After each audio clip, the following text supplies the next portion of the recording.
કેમ છો બાળ દોસ્તો? આજે આપણે ધોરણ 8 વિષય ગણિત ગાલા સાધ્ય પોથીમાં ચેપ્ટર નંબર 1 સમય સંખ્યાઓનું સોલ્યુશન જોઈશું। જો વિદ્યાર્થી મિત્રો હજુ સુધી આપણી ચેનલને સબસ્ક્રાઇબ ના કરી હોય તો કરી લેજો, બાજુમાં આવેલા બેલ આઇકનને દબાવી દેજો જેથી આવનારા વિડીયોનું નોટિફિકેશન તમને મળતું રહે। ચાલો વિદ્યાર્થી મિત્રો ચેપ્ટર નંબર 1 નું સોલ્યુશન જોઈ લઈએ। પ્રશ્ન નંબર 1, પ્રત્યેક વિધાન સાચું બને તે રીતે ખાલી જગ્યા પૂરો। તો પહેલું છે 1 2 3 4 અનંત સુધી એ ખાલી જગ્યા સંખ્યાઓનો સમૂહ છે, તો જવાબ આવશે પ્રાકૃતિક સંખ્યાનો સમૂહ છે। બીજું 0 1 2 3 4 અનંત સુધી એ ખાલી જગ્યા સંખ્યાનો સમૂહ છે, તો જવાબ આવશે પૂર્ણ સંખ્યાનો। ત્રીજું ખાલી જગ્યા સંખ્યાઓને ગણતરીની સંખ્યાઓ પણ કહે છે, પ્રાકૃતિક સંખ્યાઓને ગણતરીની સંખ્યાઓ પણ કહે છે। ચોથું ખાલી જગ્યા એ પૂર્ણ સંખ્યા છે પણ પ્રાકૃતિક સંખ્યા નથી, તો જવાબ આવશે 0। પાંચમું ઓછા 3/5 અને 1/2 વચ્ચે ખાલી જગ્યા સમય સંખ્યાઓ છે, તો જવાબ આવશે અસંખ્ય। છઠ્ઠું જેનો છેદ 5 અને અંશ ઓછા 3 હોય તેવી સમય સંખ્યા ખાલી જગ્યા છે, તો ઓછા 3/5। સાતમું ગુણાકાર વિશેની તટસ્થ સંખ્યા ખાલી જગ્યા છે, તો જવાબ આવશે 1। આઠમું સરવાળાની તટસ્થ સંખ્યા ખાલી જગ્યા છે, તો જવાબ આવશે 0। નવમું 3/11 વત્તા ખાલી જગ્યા બરાબર 3/11, તો જવાબ આવશે 0। 10 ઓછા 4/5 ગુણ્યા ખાલી જગ્યા બરાબર ઓછા 4/5, તો અહીંયા જવાબ આવશે ખાલી જગ્યામાં 1। બીજું સાચો વિકલ્પ પસંદ કરીને ખાલી જગ્યા પૂરવાની છે, તો પહેલું જોઈ લઈએ આપણે। ઓછા 3/4 એ ખાલી જગ્યા સંખ્યા છે, તો સમય સંખ્યા છે।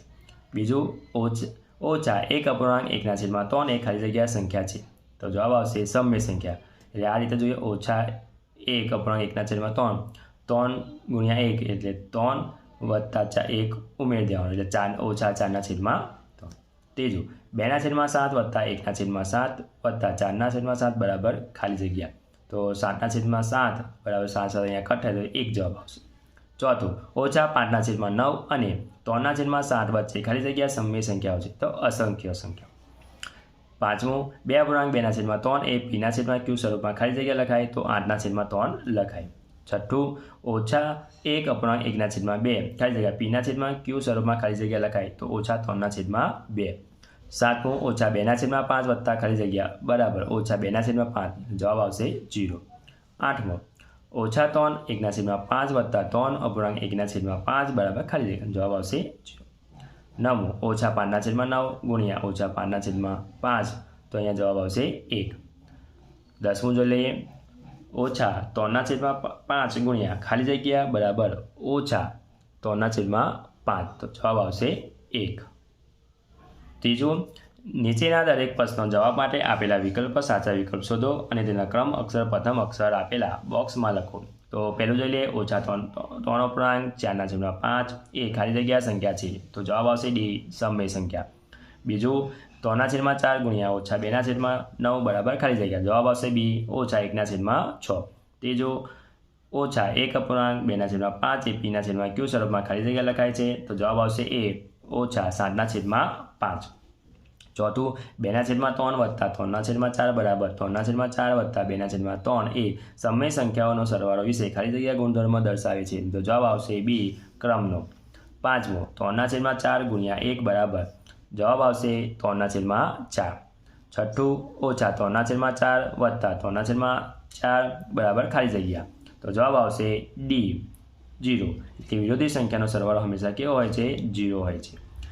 ચોથું ખરા ખોટા જોઈ લઈએ વિદ્યાર્થી મિત્રો। પહેલું આવશે ખરું, બીજું આવશે ખોટું, ત્રીજું આવશે ખરું, ચોથું આવશે ખોટું, પાંચમું આવશે ખોટું, છઠ્ઠું આવશે ખોટું।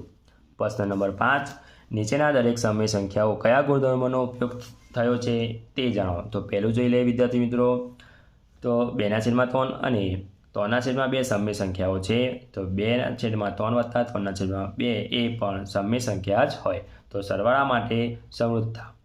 બીજું ઓછા 3/5 વત્તા 0 બરાબર ઓછા 3/5, એટલે કે સરવાળાનો તટસ્થ ઘટક શૂન્યનું અસ્તિત્વ।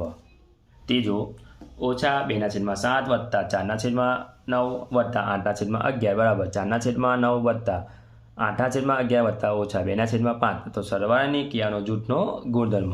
એ જ રીતે ચોથું આવશે જવાબ સરવાળા માટેનો ક્રમનો ગુણધર્મ. છઠ્ઠું, નીચેના દરેક સમય સંખ્યાઓ કયા ગુણધર્મોનો ઉપયોગ થયો છે તે જણાવો. તો અહીંયા પહેલામાં ગુણધર્મનો ઉપયોગ થશે ગુણાકાર માટેનો સંવૃત્તા. બીજાનો જવાબ આવશે ગુણાકાર માટેનો ક્રમનો ગુણધર્મ. ત્રીજામાં આવશે ગુણાકાર માટે તટસ્થ સંખ્યાનું અસ્તિત્વ.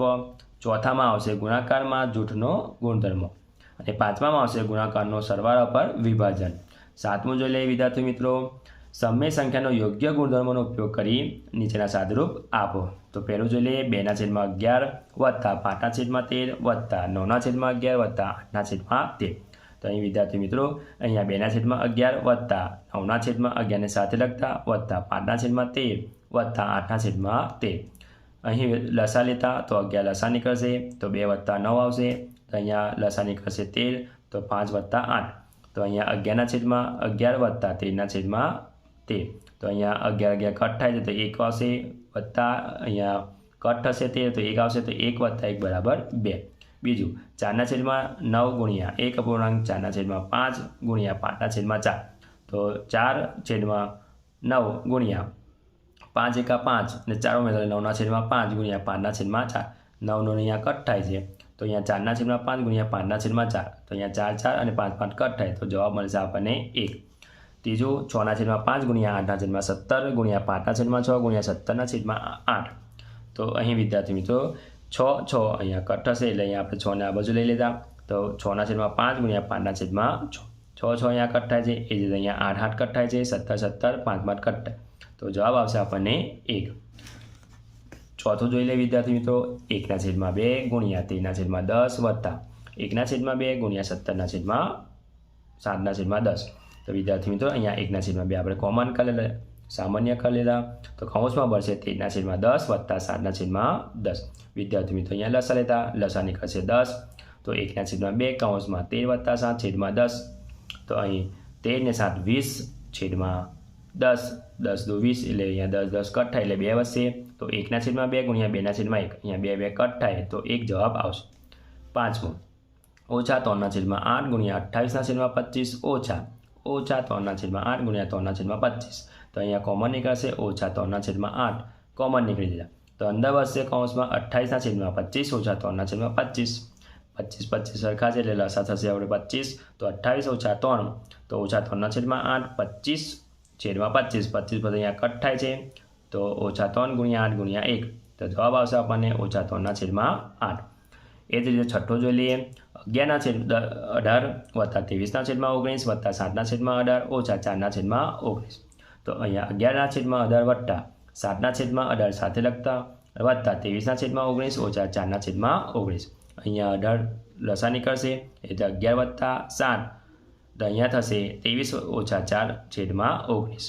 તો અહીંયા 11 ને 7 એટલે 18/18 વત્તા 19/19. 18 કટ થાય તો 1 વત્તા 11 19 કટ થાય તો 1 વત્તા 1 બરાબર 2 જવાબ આવશે.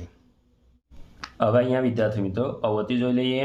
પહેલું છે જુદી જુદી પૂર્ણાંક સંખ્યાઓ લઈ દર્શાવો કે પૂર્ણાંક સંખ્યાનો સરવાળો વિશે સમૃદ્ધ છે કે કેમ. તો અહીંયા પૂર્ણાંક સંખ્યાઓ છે તો પહેલાં આવશે વચ્ચે 0 અને ડાબી બાજુ આવશે -1 -2 -3 અનંત સુધી, અને જમણી બાજુ આવશે 1 2 3 અનંત સુધી. ઉદાહરણ તરીકે 5 વત્તા 3 બરાબર 8, તો -5 વત્તા -3 બરાબર -8. તો 5 વત્તા -1 એટલે 4 જવાબ આવશે, અને 3 વત્તા 0 બરાબર 3. એટલે કે હા, પૂર્ણાંક સંખ્યાઓ સરવાળા વિશે સમૃદ્ધ છે. બીજું જોઈએ જુદી જુદી સમય સંખ્યાઓ લઈ દર્શાવો કે સમય સંખ્યાનો ગુણાકાર વિશે સમૃદ્ધ છે કે કેમ. ઉદાહરણ તરીકે પહેલું જોઈ લઈએ, -2/13 ગુણ્યા 4/5 બરાબર -8/15. બીજું 3/7 ગુણ્યા 2/5, 3 દુ 6, 7 × 35. તો સમય સંખ્યાઓ ગુણાકાર વિશે સમૃદ્ધ છે. ત્રીજો જવાબ લખો. તો પહેલું છે 2/3 વત્તા 3/4. તો અહીંયા લસા નીકળશે 12, 3 અને 4નો લસા નીકળશે 12.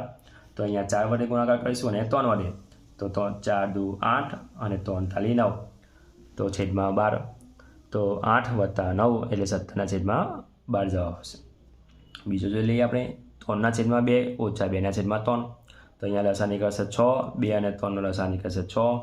તો 9 ઓછા 4/6. તો 9માંથી 4 જાય તો 5, 5/6 જવાબ આવે. હવે ત્રીજો દાખલો જોઈ લે વિદ્યાર્થી મિત્રો. 5/2 ગુણ્યા 8/15 બરાબર ખાલી જગ્યા. તો અહીંયા 15 ગુણ્યા 8 તો 8ના ભાગ પડશે 2 ગુણ્યા 8 તો 2 ગુણ્યા 15ના 15ના ભાગ પડશે 5 ગુણ્યા 3. અહીંયા 2 કટ થાય, અહીંયા 5 કટ થાય, તો ઉપર બસે 4 અને છેદમાં બસે 3. જવાબ આવશે 4/3. ચોથું -5/3 ભાગ્યા 2/5. તો વિદ્યાર્થી મિત્રો ભાગાકાર છે એટલે આપણે ગુણાકાર કરીશું. અંશ એ છેદમાં જશે, છેદ અંશમાં થશે, એટલે કે -5/3 ગુણ્યા 5 ઉપર એટલે 5/2 લખી શકાય. પાય 25 એટલે ઓછા જવાબ આવશે, એટલે આપણે જવાબ આવશે આપણે -25/6. જો વિદ્યાર્થી મિત્રો આ મારો વિડીયો ગમ્યો હોય તો લાઈક કરજો, તમારા ફ્રેન્ડ સાથે અચૂકથી શેર કરજો. હજુ સુધી આપણી ચેનલને સબસ્ક્રાઈબ ના કરી હોય તો કરી લેજો. બાજુમાં આવેલા બેલ આઇકનને દબાવી લેજો, જેથી આવનારા વિડીયોનું નોટિફિકેશન તમને મળતું રહે. Thank you.